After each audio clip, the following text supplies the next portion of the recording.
Hi friends, બ્લુમિંગ્ટનમાં Shiv Puran છે.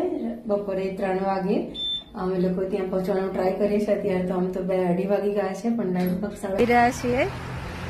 હું પણ એમાં એક હિસ્સો બની છું.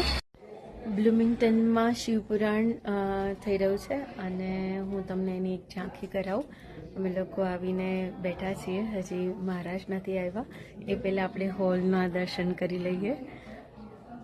અમેરિકામાં જ્યારે આવું કંઈક ઇન્ડિયાને રિલેટેડ આપણા ધર્મ સાથે કંઈક સંકળાય તો દિલ ગદગદ થઈ જાય.